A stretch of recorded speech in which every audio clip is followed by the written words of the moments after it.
So good evening to all. ఈరోజు బుధుడు వివిధ గృహాలలో ఉంటే ఫలితాలు ఎలా ఉంటాయి అనేటువంటి దాన్ని విశ్లేషణ చేసుకున్నాము.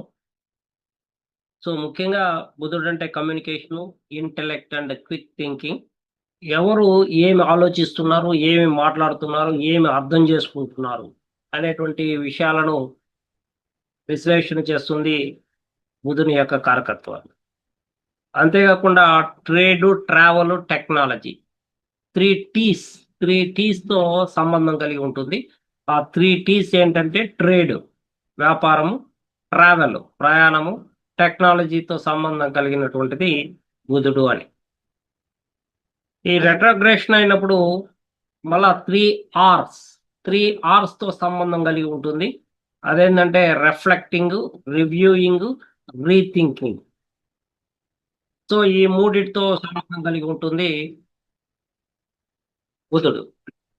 కాబట్టి రెట్రోగ్రేషన్ అయినప్పుడు రిఫ్లెక్షను, రివ్యూయింగ్, రీథింకింగ్ అనే విషయాల మీద శ్రద్ధ పెట్టాలా? మామూలుగా అయితే ట్రేడు, ట్రావెల్, టెక్నాలజీలో వీళ్ళకి అమితమైనటువంటి నాలెడ్జ్ ఉంటుందనేది ఇక్కడ సూచన. సో అనలిటికల్ ఎబిలిటీ ఉంటుంది. విశ్లేషణ అంటే అదే.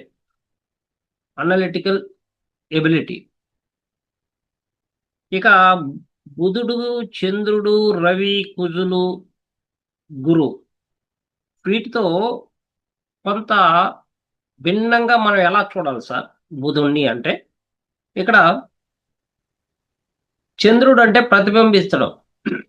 అంటే సూర్యుని యొక్క వేడి, సూర్యుని యొక్క కిరణాలు చంద్రుడు మీద డైరెక్ట్‌గా పడకుండా సో ప్రతిబింబిస్తుంది. మనం ఎలా అయితే మిర్రర్‌లో కనిపిస్తామో ఆ విధంగా ఆ కాంతి ఆ చంద్రుని మీద పడి అది ప్రతిబింబించడం. మరి సూర్యుడంటే రాజు ఆయన, ఆజ్ఞాపిస్తాడు. మరి కుజుడంటే పని చేస్తాడు, యాక్షన్ ఓరియెంటెడ్. మరి బుధుడు ఏం చేస్తాడు? సంభాషిస్తాడు, మాట్లాడతాడు, లెక్కిస్తాడు, కారణం చెప్తాడు. మనం ఎలా ఆలోచిస్తామో, ఎలా మాట్లాడతామో, సమాచారాన్ని ఎలా ప్రాసెస్ చేస్తామో వీటినన్నిటినీ నియంత్రించేటువంటి గ్రహం ఏదైనా ఉందంటే అది బుధుడే. ఇక్కడ చంద్రుడిలాగా భావోద్వేగానికి లోను కాడు. ఇది చాలా తెలివైనటువంటిది. అంతేకాకుండా